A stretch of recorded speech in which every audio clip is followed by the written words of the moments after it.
Hello class 8। आज हम आपका क्लास 8 का चैप्टर 3 शुरू करना जा रहे हैं। फर्स्ट टर्म का 3rd चैप्टर है वो, इसका नाम क्या है? Energy and combustion. ठीक है, एनर्जी क्या होती है आपको पता ही है। ठीक है, एनर्जी हमारे अंदर भी होती है। एनर्जी हम जो आप क्या कहते हैं, कुछ भी चीज़ है, ठीक है, जैसे आपका आग, जैसे फायर होते हैं, इससे भी एनर्जी ही मिलती है। कंबस्शन मतलब क्या होता है? जो जलती है चीज़, ठीक है, उससे जो भी बाय प्रोडक्ट्स होते हैं, ये सब जो भी चीज़ जलने वगैरह में आती है। तो आज ये चैप्टर जो हमारा, ये एक तरीके से एनर्जी के बारे में है। ठीक है, modern living uses a lot of energy. ये जो हमें इवन इलेक्ट्रिसिटी भी मिलती है, ये भी एक तरीके की एनर्जी है। तो मॉडर्न लिविंग यानी आजकल जिस तरीके की लिविंग है, क्या इस्तेमाल करते हैं? बहुत सारी एनर्जी इस्तेमाल करते हैं। We get most of the energy required by us from the fuels and the electricity. हम आजकल ज़्यादातर जितनी एनर्जी यूज़ करते हैं वो ज़्यादातर हमें किससे मिलती है? या तो फ्यूल से, आपके जो गाड़ी है घर में, अगर गाड़ी है अगर वो चलती है, फ्यूल से चलती है, वो भी एक तरह की एनर्जी है। तो या तो हमें फ्यूल से मिलती है या वो इलेक्ट्रिसिटी से मिलती है। Coal, petroleum, natural gas are example of such fuels. Coal है, पेट्रोलियम, नेचुरल गैस एग्जाम्पल हैं। However, the known reserves of these fuels are limited and are not sufficient to meet our increasing demands. ये वाले जो fuels हैं, कोल, petroleum, ये क्या है? Limited है। और जिस तरीके से हमारी डेली डिमांड बढ़ रही है, तो ऐसा हो सकता है कि वो हमारी जो नीड है उनको पूरी ना कर पाए। ठीक है, उनको नीड को पूरी ना कर पाए। Once fuel are used, it is not possible to get them to use if they have been converted even. अगर एक बार फ्यूल ख़त्म हो गया, हम उसे दोबारा यूज़ नहीं कर सकते। इवन इफ़ अगर हम उसे कन्वर्ट कर दें, एक बार वो वेस्ट हो गया तो हो गया। पेट्रोल एक बार चला जाता है, वो चला जाता है। ठीक है, वो रीन्यूएबल रिसोर्स नहीं है। अभी हम पढ़ेंगे क्या होता है। ठीक है, therefore such conventional sources of energy are getting depleted. तो ऐसे कन्वेंशनल सोर्स ऑफ एनर्जी क्या हो रहे हैं? डिप्लीटेड मतलब ख़त्म होते जा रहे हैं। So we must use reserves of these fuel very carefully. तो इसीलिए हमें क्या करना चाहिए? ये सब चीज़ें बहुत केयरफुली यूज़ करना चाहिए। नई वेस्टेज करनी चाहिए किसी चीज़ की, क्योंकि एक बार ये ख़त्म हो गए तो ये दोबारा हमें नहीं मिल सकते हैं। We must utilize other sources of energy. हमें दूसरे सोर्सेज, तो हमने क्या करें, क्योंकि जब वो हमें पता चला ये सिर्फ लिमिटेड है, तो हमने दूसरे सोर्सेज ऑफ एनर्जी भी ढूंढे। तो हमें दूसरे सोर्सेज ऑफ एनर्जी उनकी जगह पर यूज़ करने की कोशिश करनी चाहिए।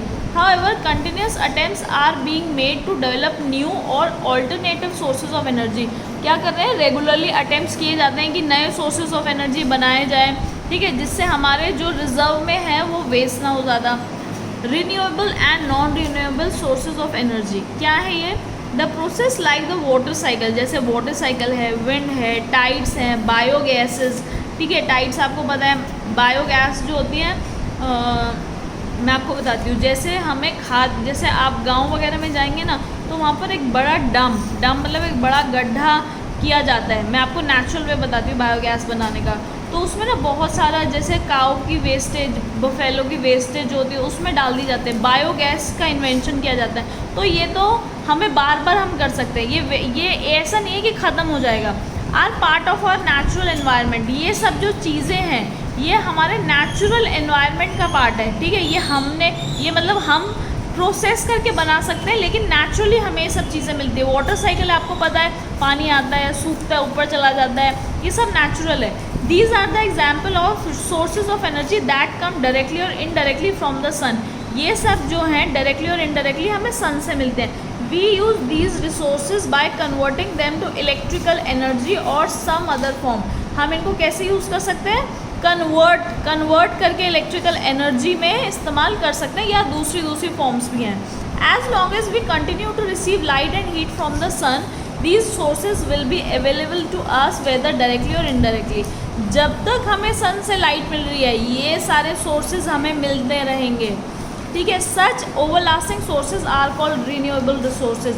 और इन्हीं को हम क्या बोलते हैं? Renewable resources. यानी हमें बार बार मिलते रहेंगे, ये ख़त्म नहीं होंगे, ये हमें बार बार मिल सकते हैं। Wood could also be considered as renewable resources provided adequate measure are taken to grow more trees. Wood है वो भी रिन्यूएबल रिसोर्स है। क्यों? आपको पता है आपने एक पेड़ काट दिया, यूज़ कर लिया, उसकी जगह आप नया पेड़ लगा सकते हैं, जब वो बड़ा हो जाएगा उसे फिर काट सकते हैं, तो ज़रूरी है। लेकिन वुड रिन्यूएबल तो है, लेकिन इसके साथ आपको ये भी याद रखना है कि आप पेड़ जिस हिसाब से काट रहे हैं उस हिसाब से ग्रो भी करें।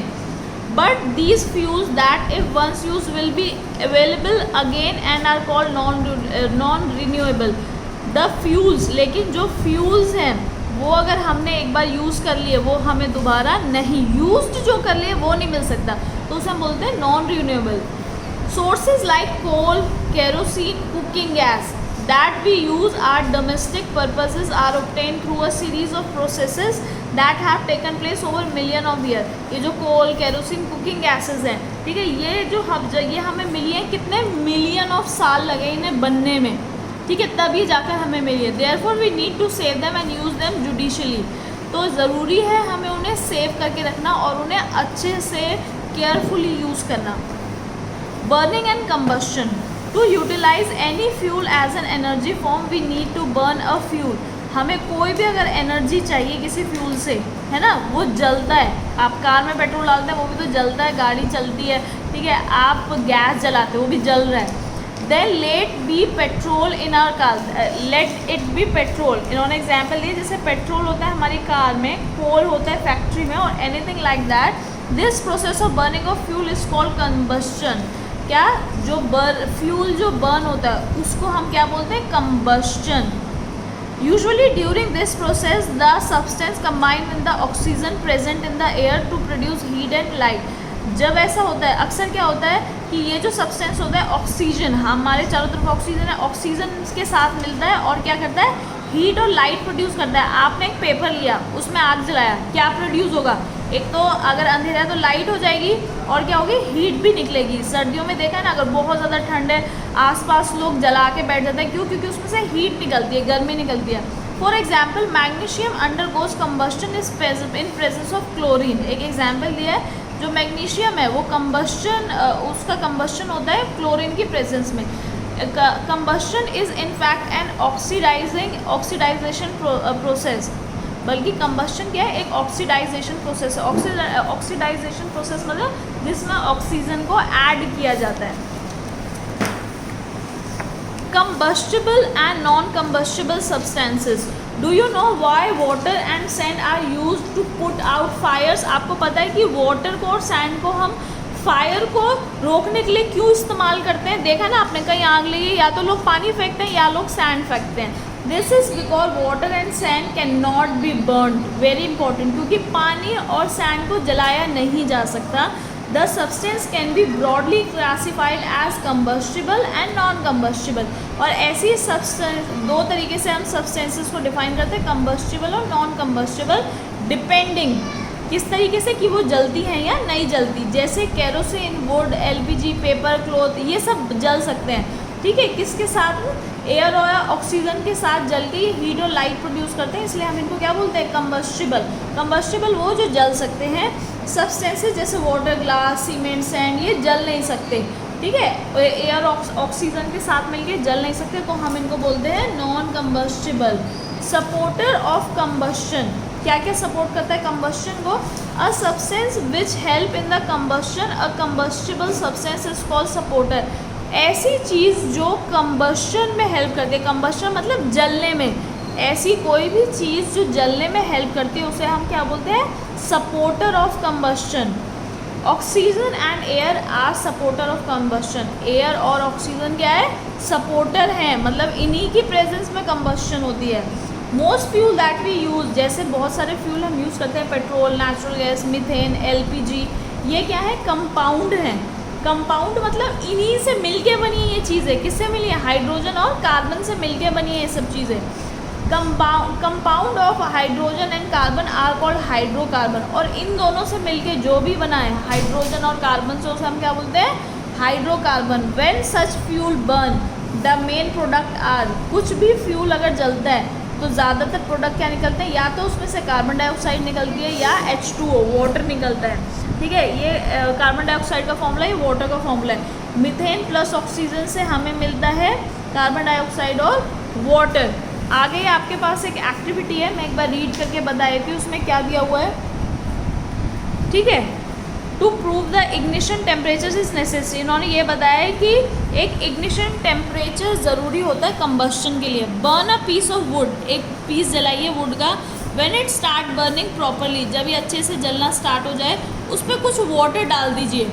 You will observe that fire dies, fire वहाँ नहीं रहेगी, बुझ जाएगी, आपको ये पता है।